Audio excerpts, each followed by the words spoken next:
tikulandireni pano pampanje after patatenga nthawi tisanabwere nenkhani pa zifukwa beyond our control. Tabwera nenkhani zochuluka kwambiri pa desk pathu pali nkhani zochuluka kwambiri. Nkhani yoyamba ndi yokhuzana ndi bambo George Kasakula ambiri tikutsata bwino kuti amenewa anali wamkulu wa MBC. Ndiye pano pako abwera chikalata kuti awawerusa kumeneko ganyu wawo watha kuyambirato pa 16 February 2026. Ndiye mafunso komaza khalapo kuti amene awawerusa bambo George Kasakula ni ndani nanga awawerusa pa zifukwa zanji. Ayendetho makosana nkhani yokhuzana ndi bambo George Kasakula ambiri tikutsata bwino makamaka mene anakhalira akugwira ntchito kumeneko komanso mene anapitisidwa ku chuti chokwakameza kuchokerato ku opesi.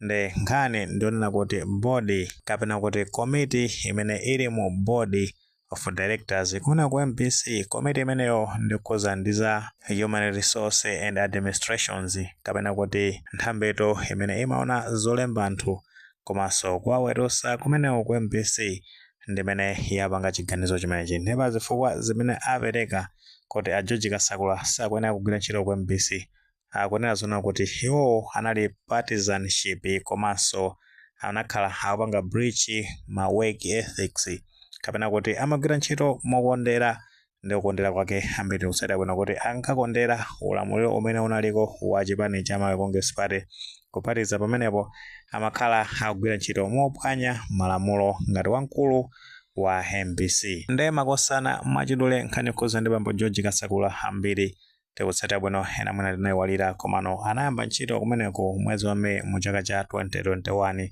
aftano ndiye kuti kwabwera ulamuliro wa chipani cha Malawi Congress Party. Ndiye posatira zimenezo mene amagwira ntchito kumeneko ambiri timatsatira bwino kunalito kugweba makamaka otsutsa boma mene tinkapita mu chaka cha 2024 makamaka chakumapeto kuchoka pamenepo kulowa mu chaka cha 2025 mu nyengo ya kampeni kunali tozambiri kunali ma programs ngati timvesese tate tingonako zina mwa zimene ankayankhula bambo George Kasakula kena kuti bileni nkhani chimene ndimafuna kuti ndimalizire neyo nchonena kuti zichoka kwamba Kevin Sicha za Mutharika.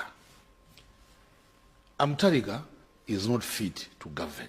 This I repeat. Ndipo sintopai makambazo opyeza inamantumizira ma message omuli opyeza usiye ukambaza Mutharika.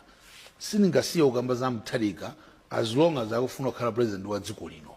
Iwo so adziwe kuti kulibe lamulo limene limaletsa MBC kapena anthu kubwera pa MBC kapena DG ukambaza za munthu uza Malawi zimene ndikuganiza pa ufulu wanga. Ndiye sindingasiye as long as iwo afuna kukhala president. Besides that nakalembesa ndine voter ndine so ndikavota pa 16 September. Ndiye sindingasiye ukambaza iwo. Nkhani ndiye kuti Mutharika is not fit to govern. Inde aitwena akuluakulu amakhala kuti mphamvu zidakalipo iwo aja mphamvu zidatha. Chabwino taona komanso tamva mene amagwira ntchito bambo George Kasakula kumene ku MBC amagwira ntchito moyiwalira zonena kuti iwo ndi public servant samene akumagwira ntchito motumikira usogoleri umene unali country manager wa chipani cha Malawi Congress Party. Ndiye pajati katsatira bwinobwino makosana amenewa kuna zapezeka zonena kuti kunalirike je WhatsApp imene imazakamba zonena kuti akunkuyu ndi amene amakhala akulepira anyamata amenewa kuti azikhala akunyoza apita mu Mutharika komanso achina Daliso Kabambe ndi gulu lawo makamaka timu ya opposition komano amene amakhalidwa kopasi kwambiri kugwebedwa ndi kuti anali amenewa apita mu Mutharika. Ndiye tikatsata bwino kumeneko kunali achina ngati Kevin Pekasambo achina ndiye kuti Halfless Mvula ndikati mugawo metaonera pamenepo ndi amene azibambo amakhalirira pita mu Mutharika ndi gulu lawo. So chimene amayiwala bambo George Kasakula ndichonena kuti MBC imatumikira Amalawi sikuyenera kutumikira chipani china chilichonse. Zimenezo ndi zimene zinapangisa zonena kuti utasintha ulamuliro kwabwerano a chipani cha Democratic Progressive Party. Tikakutengani mbuyo pang'ono panali pa 9 Oktoba chaka chimenecho cha 2025 ku MBC kunazapita makadeti a chipani cha Democratic Progressive Party amene anazakamanga dragi a George Kasakula kuti akapepese ambiri nkhani yake tinatsala bwino mmene inalili kupepesa tokwapita mu Mutharika pa zimene ankachita kumeneko ku MBC. Posatira pamenepo tinaona ndithu kuti makadeti amenewo anazamwandiridwa kukasekeredwa ndithu ku polisi. Kuchoka pamenepo panali pa 10 Oktoba chaka cha 2025 ku OPC ku Office of President and Cabinet kunabweratu chikalata kwauza George Kasakula kuti apite akapume ndakuti mukakamiza chuthitu chokakamiza makamaka ndithu kuti afufuzidwe bwinobwino mmene amagwirira ntchito kumene kuti amagwira ntchito motsata malamulo kama amene amagwira ntchito motumikira enake kwinako ndikuti akuphwanya malamulo awo apa ntchito ndiye paja ukapitisidwa kuchuti umadikirira makamaka kwa amene timagwira ntchito mboma tikutsatira bwino makomiti okhoza ndi kukhazikitsa mwambo amene amachitira kaya ma disciplinary hearing pa Chingerezi pomwe zafotokoza motero. Ndikuti no panali pa 9 February chaka chimene cha 2026 bambo George Kasakula anayitanidwa ku disciplinary hearing kapena ku komiti imene imasungitsa mwambo kumeneko ku MPC ku mbali jatu ya Board of Directors. Ndiye paja kumeneko umene azoti ukafotokoze mbali yako kuchoka pamenepo ndi kumeneno kumazabwera chigamulo potengera ndi imene akuonera malamulo amanenera. Ndeno dzulo pa 16 February chaka chimene cha 2026 ndipo pamene board imene nene kuti komiti imeneyo imene ili mbali imodzi ya board ya MPC yonatu zolemba anthu komanso kuwaweruza pa ntchito ndi pamene apangano chiganizo kuti abambo George Kasakula kapaseni kalata iwo asakwenekanso kukhala wamkulu wa MPC. Ndi zifukwa zake akunena zona kuti bambo George Kasakula amagwira ntchito mokondera kukonderatu ndikuti amakondera chipani cha Malawi Congress Party zomwe ambiri titha kuchitira umboni pa nkhani imeneyi.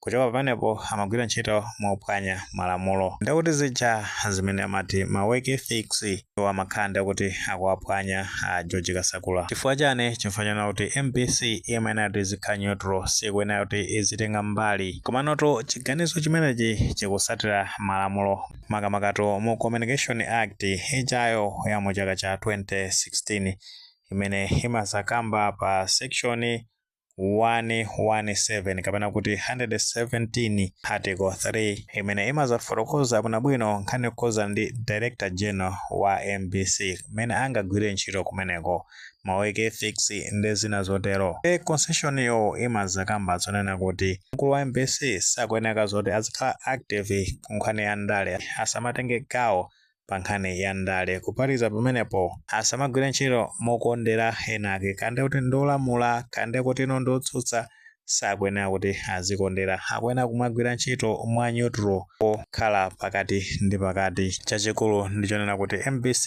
imakhala ikugwira ntchito motumikira Malawi imendesedwa ndi misonkho ya Malawi ndipo kugwira ntchito asamakondere chipani kande kuti chimene chilipo kande usogoleri umene ulipo pa nthawi imeneyo ndi mphotho ya partisanship imeneno a George Kasakula alandira ndi kuti ndi imene after no political power shift ndawa ndithu awerusidwa kumeneko ku MPC. Tikope kuti imenenso ikhala phunziro kwa makosana amene agwira ntchito kumene ku MPC kuti ngati azipanganso zimene ankapanga a George Kasakula ambekeze zona kuti pazakhala political power shift azakumananso ndi nkhani zake ngati zimenezi. Pajatu makosana tikatsatira bwino ambiri amakhala kuyankhula ifenso tinakhala tikubwera kozayankhulapo nkhani koza ndi imene amagwira ntchito bambo George Kasakula kuti mphamvu zikazasintha tebulo ikazatembenuka ndikuno bambo George Kasakula zizavuta pambiri kuti agwire ntchito so kumeneko ku MPC. Zosatira zake ndi zimenezi malamoti azikhala loyal ku institution